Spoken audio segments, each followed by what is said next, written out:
రెండవది ఏంటంటే మంత్రాలు తంత్రాలు చేసే వాళ్ళకు వాళ్ళ డబ్బుల కోసము, వాళ్ళకు అవసరానికి డబ్బుల కోసం చేసే వ్యక్తులు తప్ప వాళ్ళకు వచ్చే వాటి ఉండవు, మంత్రాలు రావు. అవి అంతే అంటే అబద్ధంగా చేసి కల్పితంగా చేసే వాటిని మీ ముందే ఇప్పుడు ప్రదర్శించిండు. ఆ కొబ్బరికాయలో ఒక ఎర్రటి వాటర్ అంటే అందులో కుంకుమ వాటర్ కలిపి చేసిన దాన్ని అది. కాబట్టి మీరు మూఢనమ్మకాలు నమ్మొద్దని మా యొక్క విజ్ఞప్తి.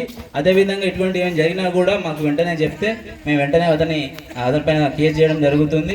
అదేవిధంగా ఈ రోజులలో గ్రామాల్లో జరిగే చాలా చాలా చాలా నేరాలు ఏంటంటే సైబర్ క్రైమ్ జరిగేది అంటే ప్రతి ఒక్క వ్యక్తికి ఫోన్ ఉన్నది ఈ రోజుల్లో.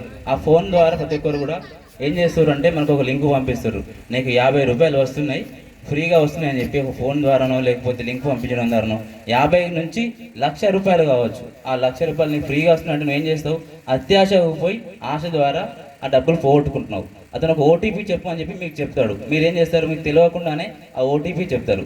అప్పుడు మీ అకౌంట్లో బ్యాలెన్స్ అంతా ఖాళీ అవుతుంది. అటువంటి వాటికి చెప్పద్దు, దూరంగా ఉండాలి. ఒకవేళ అటువంటి చెప్తే వెంటనే ఏం చేయాలంటే 1930కి ఫోన్ చేయాలి. అర్థమైందా?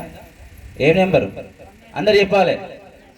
1930 కాల్ చేస్తే ఏంటంటే ఒకవేళ డబ్బులు పోతే వెంటనే సరే అకౌంట్ని ఫ్రీజ్ చేస్తే అమౌంట్ ఉంటుంది అందులో, లేకపోతే మీరు చాలా నష్టపోతారు. రెండవది ఈ ఊళ్ళో జరిగే ఇంకోటి ఏంటంటే ఆడవాళ్ళపై అగత్యాలు. అది జరిగేది చాలా ఎక్కువగా ఊళ్ళలో జరుగుతాయి. బట్ మనం బయటకు రాము. ఎందుకు రాము అంటే అరే మనం ఊళ్ళో చెప్తే మన పరువు పోతాయనే ఉద్దేశంతో మీరు చెప్పారు. కాకపోతే చెప్పకపోతే ఏమవుతుందంటే ఇంకోటి ఇది కాకుండా ఇంకోటి జరుగుతుంది. అట్లా జరుగుతూ ఉంటాయి కాబట్టి చెప్పాలి. రెండోది కంట్రోల్ చేయాల్సింది ఆడవాళ్ళని కాదు, అబ్బాయిని కంట్రోల్ చేయాలి. మీ కొడుకు ఎటుపోతాడో తెలుసుకోవాలి. పొద్దున్న సాయంత్రం వరకు ఉంటాడా, నైట్ ఏం చేస్తాడో, ఎక్కడికి పోతాడో తెలుసుకోవాలి. మీరు తెలుసుకుంటారు అది. కాకపోతే ఆడవాళ్ళని రిస్ట్రిక్ట్ చేస్తారు, స్కూల్స్కి పంపిస్తలేరు, కాలేజీలకు పంపిస్తలేరు. పంపించకపోవడం వల్ల వాళ్ళ ఎదుగుదల అక్కడే ఆగిపోతుంది.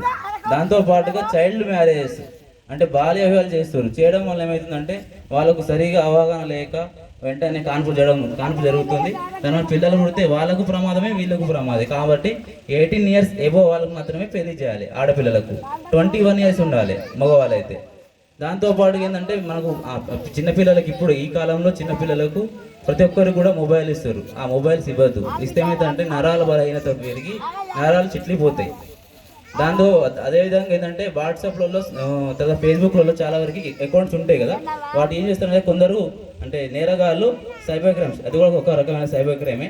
అదేంటంటే మీకు ఒక న్యూడ్ కాల్ చేసి మీకు ఫోన్ చేసి మాట్లాడతారు. మాట్లాడడం వల్ల ఏమవుతుందంటే అది రికార్డ్ చేస్తారు. అబ్బాయిలకు రికార్డ్ చేసి వాళ్ళని బ్లాక్మెయిల్ చేస్తారు. బ్లాక్మెయిల్ చేసి ఏమవుతుందంటే వాళ్ళ డబ్బులు అడుగుతారు. మీరు ఏం చేస్తారు, భయానికి బయట చెప్పుకోలేరు, అట్లని చెప్పి పోలీసులకు చెప్పుకోలేరు.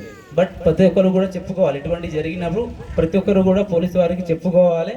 చెప్పుకుంటేనే మీకు ప్రాబ్లం క్లియర్ అవుతుంది. దాంతోపాటుగా మన వాళ్ళు చెప్పినట్టుగా ట్రాఫిక్ రెగ్యులేషన్స్ అంటే ట్రాఫిక్ సంబంధించిన నేరాలు ఏంటంటే ఇప్పుడు మన శ్రీనివాస్ గారు చెప్పినట్టు ఒక వెహికల్ బయటికి వెళ్తుందంటే అతనికి హెల్మెట్ ఉండాలి. ఉండకపోతే ఏమవుతుంది, హెల్మెట్ ఉంటే ఏమవుతుంది అంటే నీకు దెబ్బలు దీనికి కాకుండా మిగతా వాటికి తగులుతుంది. లేకపోతే దీనికే తగిలింది అనుకో ప్రాణం పోతుంది. ఉంటే ఏమవుతుందంటే మిగతా కాళ్ళకు చేతిలోకి దెబ్బలు తగులుతాయి, అంతవరకే. రెండవది ఇన్సూరెన్స్ లైసెన్స్ ఎందుకు అడుగుతామంటే రేపటి రోజు ప్రమాదం జరిగినప్పుడు ఇన్సూరెన్స్ ఉంటే మనకు ఎంతో కొంత బెనిఫిట్ జరుగుతాయి, మన ఫ్యామిలీకి బెనిఫిట్ జరుగుతాయి అని చెప్పి ఉద్దేశంతో చెప్తాం. అదేవిధంగా ఇంకా డయల్ 100 మీకు ఏమైనా ప్రాబ్లం వచ్చినప్పుడు, మీ ఊర్లలో ప్రాబ్లం వచ్చినప్పుడు ఎటువంటి ప్రాబ్లం అయినా 100కు ఫోన్ చేయాలి. అది ఇంపార్టెంట్ కూడా. ఎందుకంటే కొన్నిసార్లు తాగిన మైకంలో కొట్టుకున్నప్పుడు ఏమవుతుందంటే మర్డర్లు జరుగుతాయి. కాబట్టి అటువంటి విషయాలు వెంటనే ఫోన్ చేయాలి. ఏ ప్రాబ్లం వచ్చినా మాకు చెప్పాలి. రెండవది ఎస్ఎన్వై గ్రామంలో ఎక్కువగా జరిగేది సారా, గుడుంబ అమ్ముతారు. ఈ విషయంలో ఆల్రెడీ ఈ ఊరు నుంచి 2 కేసులు చేసిన నేను. ఆ విషయం అందరికీ కూడా తెలుసు. గుడుంబ తాగి ఈరోజు తమిళనాడు కదా, తమిళనాడులో 32 మంది ఎంతమంది చనిపోయారు. దానికి వాళ్ళు 10 లక్షల రూపాయలు ఇచ్చారు. కానీ ఆ 10 లక్షలు ఆ కుటుంబానికి ఏం సరిపోతాయి? అది తాగకపోతే మీ కుటుంబం బాగుపడుతుంది కదా.